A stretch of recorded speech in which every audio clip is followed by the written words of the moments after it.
welcome to Live Vedanta, a podcast where we explore simple living and high thinking. Each week, we join Vivek Gupta as he offers insights on bringing the divine into the daily. Vivekji has experienced much of what the world has to offer, whether it is attending an elite business school or traveling to almost 50 countries. However, tired with the inconsistent and incomplete peace associated with these pursuits, he decided to turn his journey within. Over the last decade, Vivekji has shared his observations on the science of independent joy with communities across North America and beyond. Welcome to this next episode of the Meditation in Life series. In this episode, Vivekji explains how concentration and purity of mind will take us to new heights of unsurpassed joy. Stay in the present and let's get started.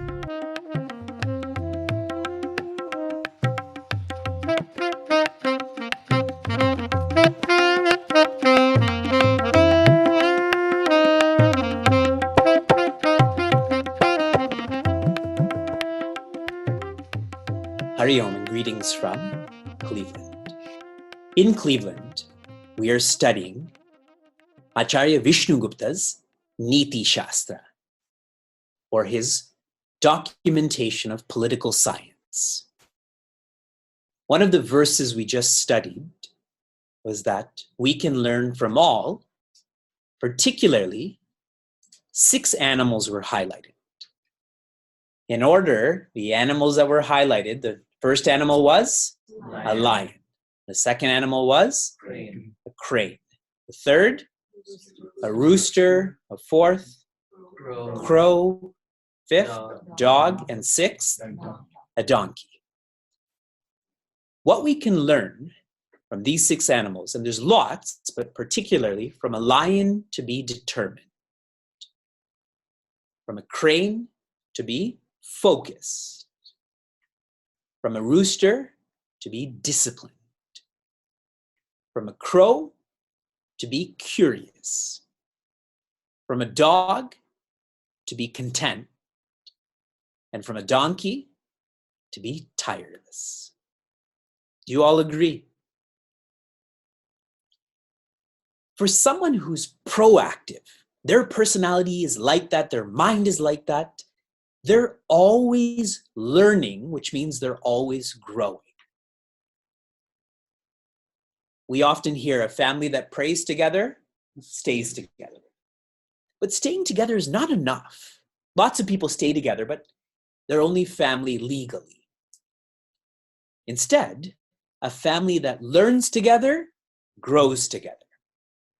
You see families as an example where everyone is coming to Sunday classes, how much they grow. They talk about what they're learning on the way there, on the way back. While I've been here, so many couples have been telling me about how much they're fighting and resolving their fights also. And without this knowledge, they would not have resolved that. One who's proactive does not need hand-holding. They're learning from life. They're growing through life. They're becoming independently joyous. This is the vision of our course. The vision of our course is to depend on yourself. And another way to understand depending on yourself, this is called independence. Meditation in life is to be a catalyst for you to be independent. Last week, when we focused on the present moment, I had shared with all of you, what we've been exposed to is trying to merge all 4 parts of a yajna into one. The purpose, the offered to, the offering, the offerer, that this should all be joy. This should all be one. Are you developing that feeling? Are you treating your work as sadhana? Are you treating the people around you as sadhakas? Do you have this bhava?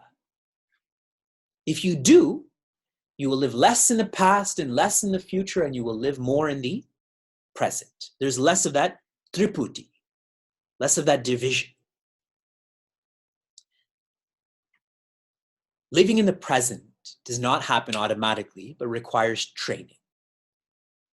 And here are 3 reminders on how to start to tune into the present.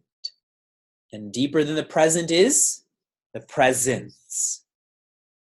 Deeper than Bhagavan Vishnu's Sudarshan Chakra is Bhagavan Vishnu. The first I just shared with you, which is to learn from the past. If you learn from the past, you will be more in the present. The second is to try to understand and appreciate that the past has brought you to the present. In other words, there's a reason for the past. If you think of the present loves in your life, your family, your friends, whatever it may be, your past has brought you to the present, no? This brought you to that persons. And number 3, how to move from the past to the present, is to keep moving. The past is always moving on. You should move on too. Bhagavan Krishna shares in Bhagavad Gita, the wise do not grieve for the living nor the dead. They don't grieve for the present nor the past.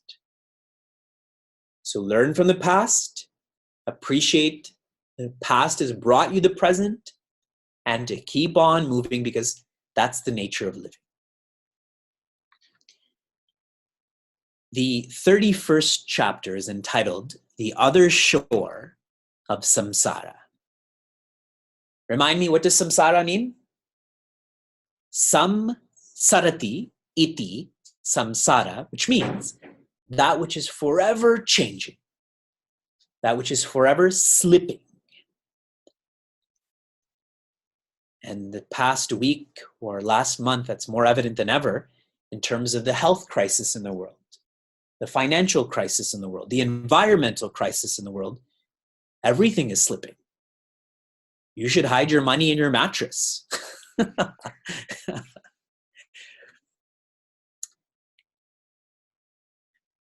A map shows the end and the beginning. When you look at a map virtually or a physical map, and suppose you're driving to Dayton, when you look at this map, you already are oriented to where you are, but you look at your end, suppose it's Dayton. And then you follow the beginning to the end. Yes? You're with me? Our Veda is the same way. I've often compared the Veda to a map. The Veda shows us the end. That's called Vedanta. And not just the ends, it shows you the beginning. This is what you're supposed to follow to reach the ends. You will only follow this means to the ends if you have faith. This is the primary message I'm trying to share here. If you have faith, you will practice Vedanta. If you don't have faith, you will always feel and ask questions about, give me practical tips on Vedanta. Please make Vedanta practical. It really is indicative of how faithful or faithless you are. Someone who has faith in medicine, then they take all of the medicines that are required, right? Like a diabetic on insulin, they have faith that that insulin is keeping them alive, right? So ask yourself this question. I've been trying to do this a lot with you, is to give you these reality checks. How faithful are you? Do you have this feeling? Once you start to practice all of the teachings you've been exposed to, the Niti Shastra, Sadhana Panchakam, Bhagavad Gita, Srimad Bhagavatam, you will start to experience what Swami Chinmayananda describes as the joy of the artisan. That's how you pronounce the word, right? Artisan. The joy of an artist. If you're an artist or you know someone who's an artist, a singer, a dancer, a drawer, a writer, you just get them to engage in that verb and they're so happy, yes? Sheila was telling me that when she was training for her Ranga Pravesha, she just wouldn't eat. She loved to dance, so her mother would force her to drink Boost and Ensure, those meal replacement drinks. And she would be burning so many calories, her mother would put a raw egg in that. Just thinking about that is tough. But she's so happy doing what she's doing that there's no hunger and thirst, right? I feel we're always hungry and thirsty because we don't like what we do. We're always finding a vending machine, a 32-ounce Coca-Cola or Pepsi. The joy of an artisan. But once you practice Vedanta, that joy is even more. Now think why. When an artist is painting the sun setting or sun rising, most likely they're tuned into creation. But when you practice Vedanta, you're tuned into the spirit. The nature of creation is not Ananda. The nature of the spirit is Ananda. Swami Tejomayananda shared this with us very subtly. He said, the difference between a typical parent and Mother Devaki and Sri Vasudeva is that all parents think that their kids are godlike. But in their case, their kid was God. That is very different, isn't it? One is a feeling, one is factual. So me being an athlete that's immersed in playing soccer versus me practicing Vedanta and tuning into the spirit are simply different. The nature of that engagement is different. I'll give you another way to think about this. Hiranyakashipu, when you read this literally, shares that he was engaged in tapa. But we all know that he wasn't engaged in tapa, he was only engaged in concentration. His concentration level is surreal.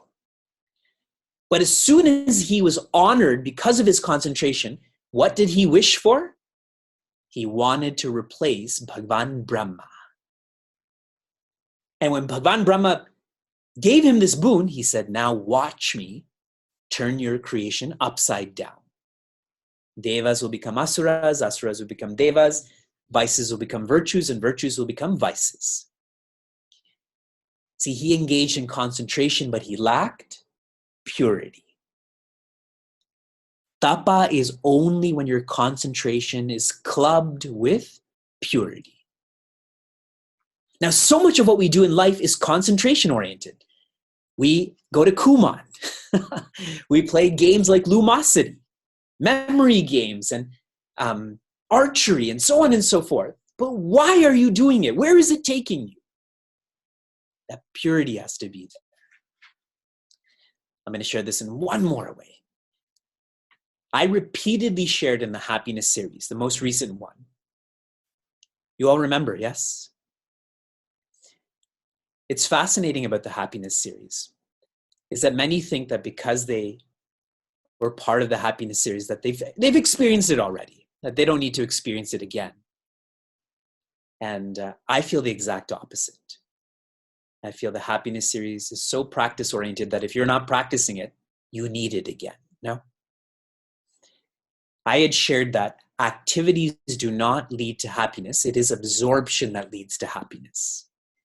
If you're absorbed in what someone else thinks is boring, to you it's not boring. To you it's quite fun. But you have to go deeper when you study this type of course. What is the word for absorption? This is in the Shat Sampatti. Samadhana. Yes?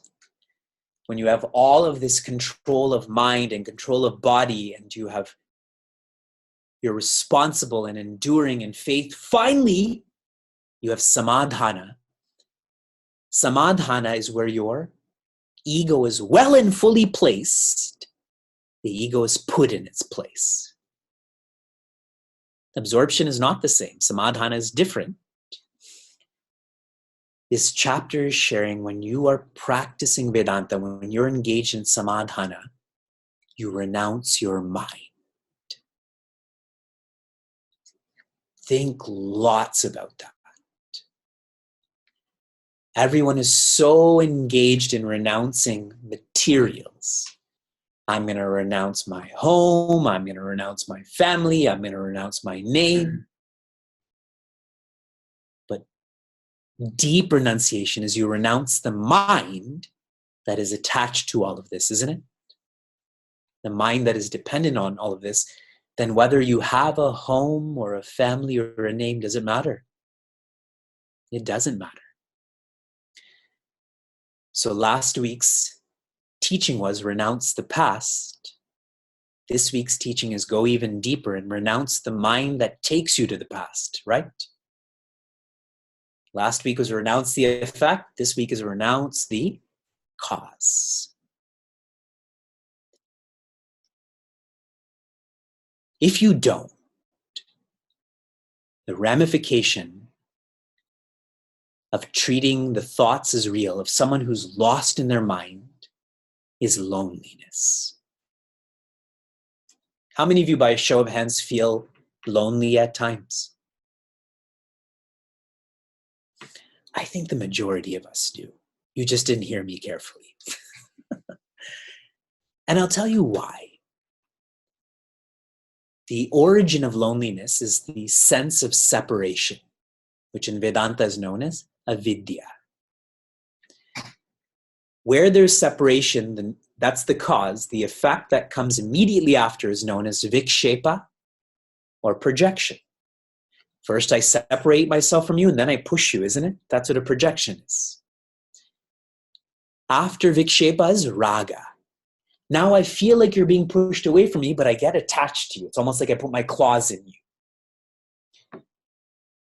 What comes from raga is bhaya, or fear. Fear that you're not coming back or that you're going to go further. But isn't it fascinating? Who caused that furthering? I didn't. And where does bhaya finally settle? Krodha, in anger. How overtly we all know that the people we're supposed to feel closest to, we get angry at the most. If you don't renounce the mind, which really, I'm sharing it differently, if you don't renounce separation, you will forever feel lonely. And that is a miserable, sad way to live. It's dangerous. So many studies are now revealing that loneliness is more dangerous to your health than obesity. Renounce the mind. Done, right?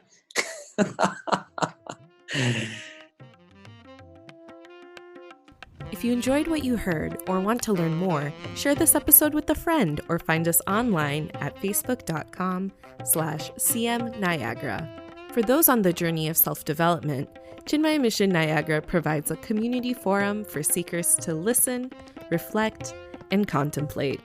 This podcast is produced by the Young Adults of Chinmaya Mission, an international nonprofit working to transform individuals through the knowledge of Vedanta. Until next time, inspire, love, be.